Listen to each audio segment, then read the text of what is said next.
En esta sesión hablaremos de enfermedades principales, estrategias de prevención y control. El limón Tahití.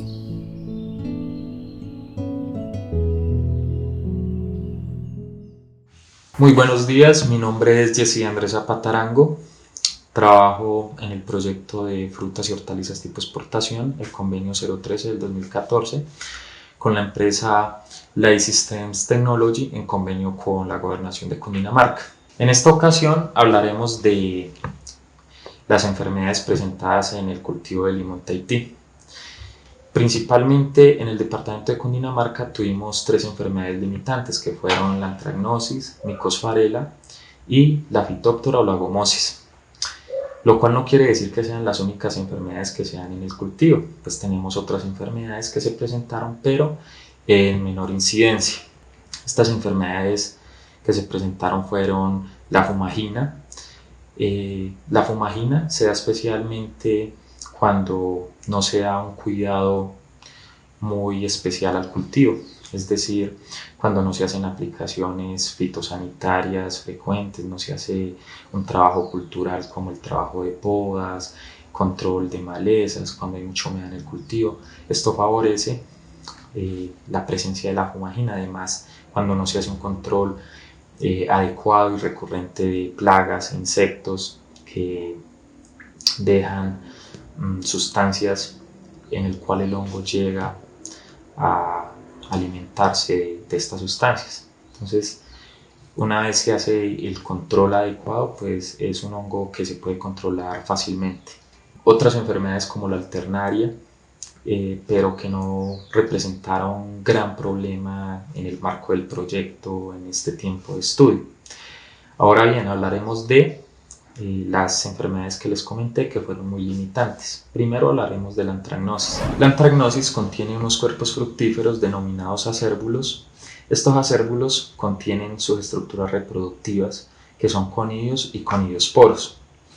Estos conidios y conidiosporos se pueden dispersar ya sea por diferentes factores como es el agua, el riego, el rocío, herramientas de trabajo o presencia de personas que los pueden dispersar. Estas estructuras se dispersan fácilmente por la lluvia y cuando caen frutos al suelo, una de las recomendaciones en el que se hizo especial énfasis fue recoger estos frutos, debido a que cuando cae agua, estos se dispersan por salpicaduras afectando las estructuras como los pétalos o los frutos, y de esta manera se puede infectar en gran proporción el cultivo.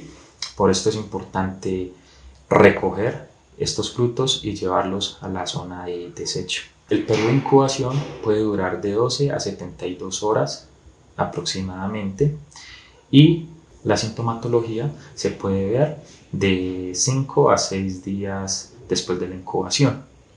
En el departamento de Cundinamarca trabajamos en Tibacuy, Arbeláez y Pacho, obteniendo resultados muy importantes. Se puede evidenciar que el porcentaje de afectación de flores fue mucho mayor que la afectación de frutos, como vemos en las siguientes gráficas.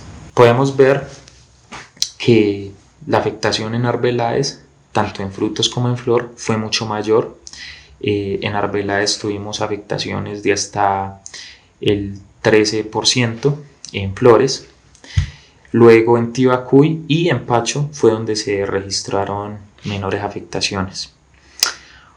En frutos, la afectación tanto en Tibacuy como en Pacho estuvo muy por debajo, estuvo entre el 0 y el 5%, pero en Arbeláez se tuvo afectaciones altas. Esto debido pues a condiciones de temperatura y humedad relativa, una humedad relativa superior al 80%, que hace que la afectación de la anthragnosis sea mucho mayor, y unos cambios bruscos de temperatura. El manejo preventivo llevado a cabo en las áreas demostrativas fue a base de productos biológicos y extractos vegetales. Los productos biológicos que se utilizaron fueron el Trichoderma herrzianum, productos como el Foliguar, que se utilizaron a dosis de 1 centímetro a 2 centímetros cúbicos por litro. Lo que hace este producto es afectar las estructuras reproductivas, las esporas e inhibiendo la germinación de las mismas. Lo mismo pasa con el Bacillus subtilis, en el cual rompe el tubo germinativo y hace que disminuya en gran proporción este hongo. Ahora bien, el extracto vegetal que utilizamos fue el extracto de Melaleuca, conocido como el Timorex. El Timorex tiene un modo de acción bastante importante, el cual es una especie de aceite en el cual, al hacer contacto con la estructura, hace que la capa permeable de la membrana celular pues no permita el ingreso de estas estructuras, generando pues una capa en el cual inhibe el ingreso, por lo cual combinando estos modos de acción se tuvo resultados muy importantes, se disminuyó la afectación hasta en un 30-40%. Tener muy en cuenta también que el uso de las boquillas es fundamental. Muchas veces los productores aplican con una gota muy gruesa. Es importante resaltar que cuando se está trabajando con productos biológicos se debe trabajar con boquillas en el cual la gota sea muy diminuta o conocido como un nebulizador, que salga la gota muy pequeña para que haga contacto con estas esporas y pueda realizar la afectación. Vamos a hablar del ciclo de vida de la antragnosis. Como vemos en el siguiente diagrama, en el A, como el conillo del microorganismo germina y penetra en la estructura, que puede ser el fruto y el pétalo. En B y en C vemos cómo esta estructura empieza a ser afectada por el microorganismo, que empieza a penetrar toda la estructura. Luego, en D, vemos el tejido infectado que muere y colapsa. Y del E al H, vemos la formación de la estructura que les había comentado, que es el acérbulo, que contiene millones de conillos y conidiosporas. En I, vemos un acérbulo en el cual, bajo condiciones favorables de temperatura y humedad relativa, dispersa esta cantidad de esporas y vuelve y llega a las estructuras sanas, es decir, a los pétalos, y los infecta. Si no se hace el debido control, pues vamos a tener afectaciones bastante altas. La identificación de igual manera se hace en campo recorriendo en zigzag o en W, identificando 10 plantas al azar y escogiendo 4 ramas que estén distribuidas en los 4 puntos cardinales, pero de esas 4 ramas vamos a contabilizar el número de frutos y el número de flores y posteriormente el número de frutos y flores afectados. Con eso determinamos el porcentaje de afectación y así nos damos a una idea de qué tan infectado está nuestro cultivo con esta enfermedad. Bueno, aquí vamos a definir 2 conceptos que son fundamentales y muy importantes, como es el umbral de daño económico y el umbral de acción. El umbral de daño económico hace referencia a la densidad poblacional en la que los costos de incurrir en un tratamiento igualan a los beneficios que voy a obtener de controlar X plaga o X enfermedad. ¿Qué quiere decir esto? Supongamos que tenemos una afectación por antragnosis y ya hemos superado ese umbral de daño económico, que lo hemos definido previamente en un porcentaje. Yo voy a realizar el tratamiento, pero ese costo de realizar ese tratamiento va a ser mucho mayor a los beneficios que yo voy a obtener de realizar ese tratamiento. Es decir, si yo voy a vender mi producto, un ejemplo, la rentabilidad va a ser inferior a el costo que tuve para controlar tal enfermedad, siempre y cuando sea una enfermedad muy limitante. Es decir, que yo nunca debo de superar ese umbral de daño económico. Ese umbral de daño económico lo definimos en las mesas de trabajo en el equipo técnico de Life Systems Technology, producto de diferentes estudios y resultados que obtuvimos en diferentes cultivos en el marco del proyecto. Ese umbral de daño económico, por lo general, para enfermedades se define en porcentajes. Ahora viene un concepto que es el umbral de acción, que se define como aquella densidad poblacional en la que yo tengo que realizar una acción para evitar un daño por esa plaga o enfermedad y así evitar llegar a ese umbral de daño económico. Por lo general, el umbral de acción siempre va a ser inferior al umbral de daño económico. ¿Esto para qué? Para evitar siempre llegar a evitar tener pérdidas económicas, por lo cual siempre es muy importante y hacemos énfasis en que el productor conozca en su cultivo para X plaga o Y enfermedad, conocer cuál es el umbral de daño económico y el umbral de acción definidos. El porcentaje, o mejor, el umbral de daño económico establecido para la antracnosis fue de una afectación mayor al 20% de flores y frutos afectados. Esto debido a que cuando hay una afectación mayor, el daño económico o la rentabilidad se disminuye sustancialmente, debido a que cuando hay afectación de los pétalos, pues se van a afectar posteriormente los frutos, estos se van a caer y hay una disminución de la producción. Y el umbral de acción definido es cuando se evidencia una flor o un fruto ya con la presencia, establecer un manejo, pero un manejo preventivo. Siempre hicimos énfasis en este proyecto por realizar un manejo preventivo más que un manejo de control, puesto que los beneficios y los costos van a ser muy bajos. Porque cuando se tiene una flor y un fruto afectado se realiza este umbral de acción? Debido a que las esporas se reproducen muy rápidamente y tienen gran capacidad de contaminar, por lo cual cuando ya se evidencia la presencia de una flor o un fruto, se establece el umbral de acción. Bueno, ahora hablaremos de la enfermedad conocida como mancha grasienta producida por el hongo Mycopharela citri. Este hongo pertenece a la división Ascomycota. Sus estructuras reproductivas son conocidas como ascosporas producidas en un saco denominado asco. Ahora hablaremos del ciclo de vida. ¿Cómo se da el crecimiento de este hongo? Pues el crecimiento del micelio empieza en la superficie de las hojas sin llegar a penetrarla. Este crecimiento se conoce como un crecimiento epifítico. Posteriormente, con la apertura de los estomas, el micelio penetra y empieza a afectar las hojas. Inicialmente los síntomas se ven como unas manchas color café o marrón con un aspecto grasiento. Ya cuando se empieza a diseminar totalmente en la hoja, ya se ve un aspecto clorótico, estas se necrosan y posteriormente hay una defoliación. Estas hojas caen y estando en el suelo empieza un proceso de descomposición.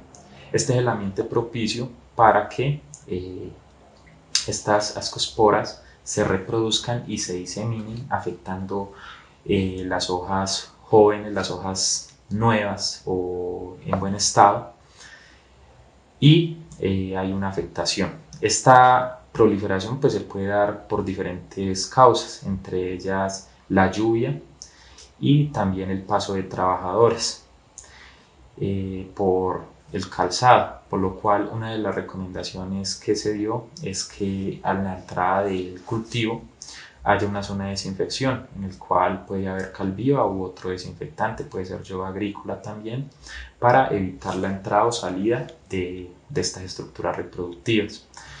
También cuando ya hay una afectación bastante alta, de acuerdo al umbral de acción y daño económico, se debe realizar una poda en el cual no se debe dejar las ramas en el suelo ni las hojas, porque pues las estructuras se van a proliferar, por lo cual es recomendable llevar una bolsa negra, introducir las ramas y las hojas y llevarlas posteriormente a la zona de desecho y realizar el posterior tratamiento para evitar la proliferación de estas esporas. Esta enfermedad, conocida como mancha grasienta, se identificó en cada productor donde se trabajó y donde se tuvo el problema, que se le resta la importancia o no se le da la importancia que debería tener.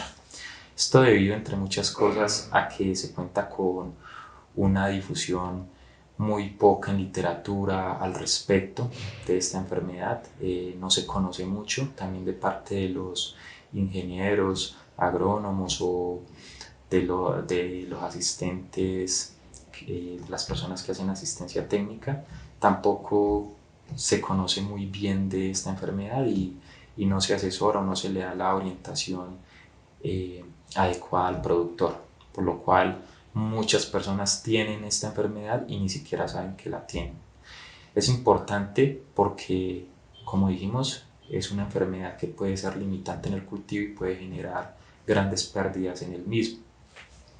El umbral de daño económico definido para este cultivo fue el 50% de afectación del área foliar de cada planta. Esto debido a que cuando se supera este umbral de daño económico, hay una clorosis general en toda la planta, hay un marchitamiento y hay una defoliación. Esto ya afecta indirectamente a la producción de frutos, habiendo una baja en la producción, por lo cual se va a ver una afectación en la rentabilidad. El umbral de acción definido fue del 20%, porque inferior al 20% se puede hacer un manejo preventivo que consiste en aplicación de productos a base de tricoderma y Bacillus subtilis. Productos que utilizamos fueron Foliguar, el Rhapsody, que como ya sabemos son productos en el cual su modo de acción actúa directamente en el tubo germinativo y en la germinación de las esporas, inactivando estos microorganismos. También utilizamos productos a base de sulfato de cobre, como fue el Anthracin a 3 y 5 centímetros por litro, y el S-Cooper utilizado a 2 centímetros por litro, en el cual también afectan el tubo germinativo y también generan una capa que evita la entrada de estos hongos. Por lo cual también el tema de podas fundamental. Este manejo relacionado es muy importante porque ayuda a la disminución de esta enfermedad, de la mitigación. También en los municipios en los que trabajamos, en esta gráfica se puede ver que en el municipio de Pacho se tuvo mayor afectación por este hongo y sobre todo en los meses de junio, julio, donde se presentaron temperaturas de 25 a 30 grados centígrados y humedades relativas muy altas. Esto pudo ayudar a que hubiera una proliferación de este hongo bastante alta. Posteriormente a estos meses se vio una disminución, esto debido al monitoreo que se hacía semanalmente o quincenal y realizando estas medidas de prevención y control, como es la poda, aplicación de productos biológicos y demás. En el manejo fitosanitario que hemos venido realizando se han tenido controlados ciertos problemas fitosanitarios como plagas y enfermedades. Sin embargo, vemos que hay ciertas enfermedades que atacan el cultivo. Una de ellas es la Mycopharela, que se puede ver en esta planta, la cual no está muy alta la incidencia, pero ya hay algunos indicios en algunas hojas. Entonces vemos, por ejemplo, en estas hojas, en la cual se empieza a ver un amarillamiento en el haz de la hoja, pero en el envés se ven unas manchas cafés. Entonces es comúnmente conocida como mancha grasienta, pero su nombre científico es Mycopharela citri. Se puede convertir en un gran problema si no se hace un manejo adecuado a tiempo, en el cual, digamos, la recomendación es cuando se ven los primeros síntomas en la planta de esta enfermedad, pues se puede ir eliminando dichas hojas que se ven afectadas de manera manual de la planta, pero puede ser muy engorroso ante grandes extensiones. Para ello hay productos registrados y aplicar productos a base de cobre, como cicloruro de cobre, sulfato de cobre y algunos productos sistémicos, pero respetando los límites residuales y los periodos de carencia. Bueno, ahora hablaremos de la enfermedad conocida comúnmente como gomosis, que es producida por el microorganismo Phytophthora, que tiene varias subespecies que pueden ser diferentes que producen esta enfermedad. ¿Cómo es el ciclo de vida de este microorganismo?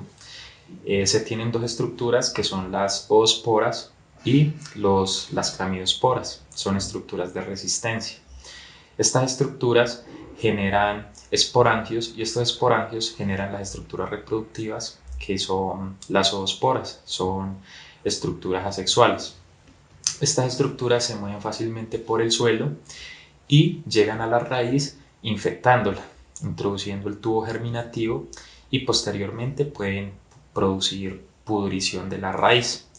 Allí se quedan las clamidiosporas y las oosporas, y cuando las raíces se pudren, estas estructuras pueden durar de 5 a 6 años en condiciones extremas de sequía o que no son favorables. Por lo tanto, son llamadas estructuras de resistencia. Una vez se cuenta con las condiciones propicias como buena humedad y bajas temperaturas de suelo, estas estructuras vuelven y generan los esporangios, las zoosporas, y vuelve y se produce este ciclo. Las zoosporas producen la pudrición de las raíces y posteriormente el daño que se ve reflejado en la planta es como una clorosis generalizada, porque los haces vasculares ya están infectados y cuando aumenta la infección, visualmente se puede ver como una exudación gomosa en el tallo o en las ramas de la planta. Entonces podemos identificar de diferentes maneras cuando nuestra planta tiene una afectación por gomosis. Primero, si las raíces ya tienen una alta pudrición y no se ha hecho un tratamiento a suelo para esta enfermedad, la planta no tiene cómo absorber sus nutrientes, la savia hacia el área foliar, y se va a ver un marchitamiento generalizado y también se va a ver fructificaciones a destiempo. Esto se puede también confundir muchas veces con una deshidratación o un estrés hídrico, pero muchas veces se tiene buenas condiciones de humedad de suelo y demás. Tenemos alrededor plantas en buen estado, mientras que una planta en específico está con esa sintomatología, por lo cual se descarta que sea un estrés hídrico u otra causa. También una de las causas entonces es cuando vemos esta exudación gomosa en el tallo o en las ramas. Ahí están las zoosporas que se pueden reproducir fácilmente. Como vemos, pues, esta enfermedad está presente en el suelo. Al tener estas estructuras reproductivas, hace que sea una enfermedad que es muy difícil de erradicar, por lo cual se hizo en el marco del proyecto tratamientos con Foliguar, con Agroguar al suelo, que es hongos a base de Trichoderma marcianum, que protegen un poco la raíz y compiten por alimento directamente con estos microorganismos, afectando pues las estructuras, el micelio y demás. Se inoculó bastante el suelo y esto pues es muy importante para evitar un poco la entrada del patógeno.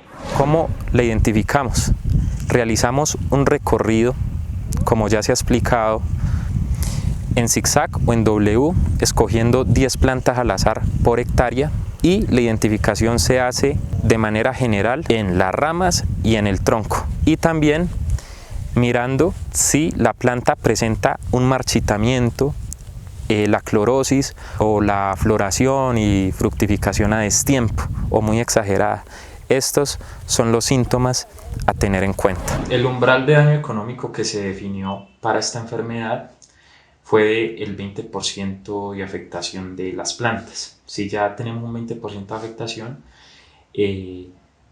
ya se supera el umbral de daño económico. Esto debido a que es una enfermedad que afecta a los haces vasculares y que pueden significar pérdidas importantes.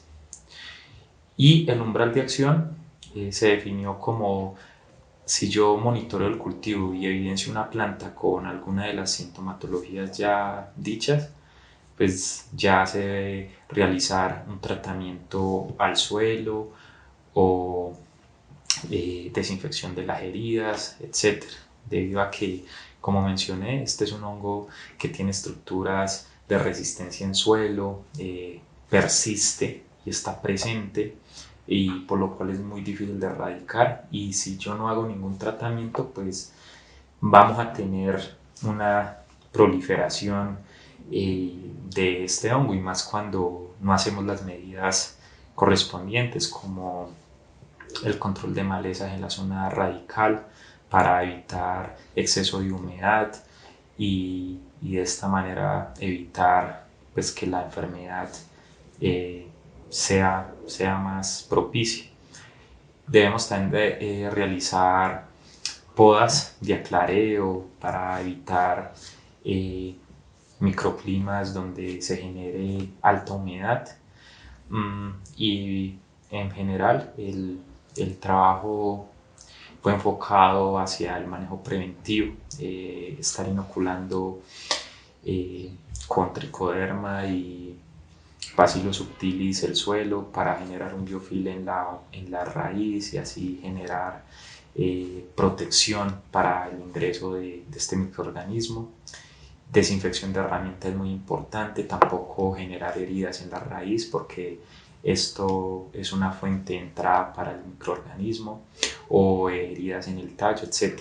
Todo va enfocado a esto. Se determinó además que en Cundinamarca representó grandes afectaciones y tiene gran incidencia en el departamento. Se pudo ver además que en Arbeláez, en Tibaco y en Pacho se tuvo afectaciones de hasta el 15%. En el mes de mayo a junio se tuvo unos picos, en parte en marzo, mayo y abril, debido a las altas precipitaciones, humedades relativas altas. Esto ayudó a que la afectación fuera bastante alta, pero se hicieron los respectivos tratamientos y ayudó a disminuir bastante la enfermedad. Como conclusión, queda solo por decir a usted, señor productor, que hay que tener en cuenta muchos aspectos para poder tener un manejo adecuado y exitoso de nuestro cultivo.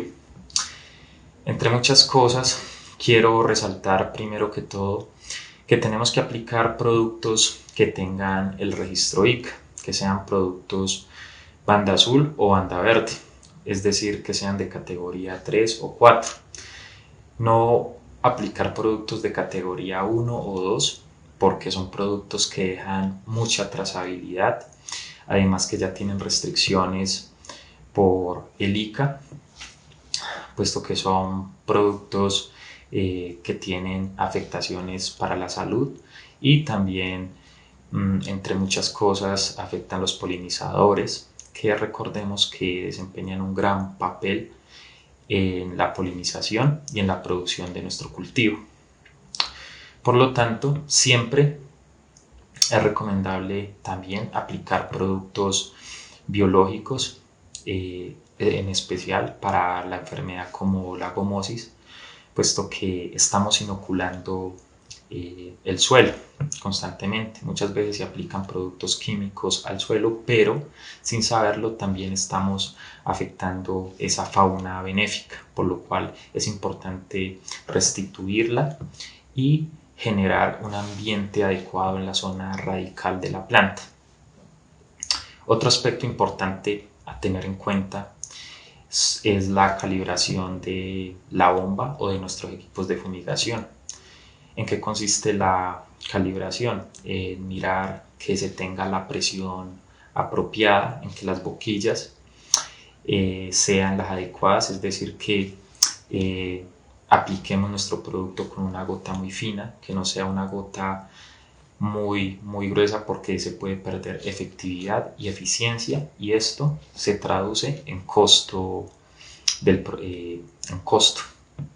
Por lo tanto, importante siempre tener en cuenta este aspecto.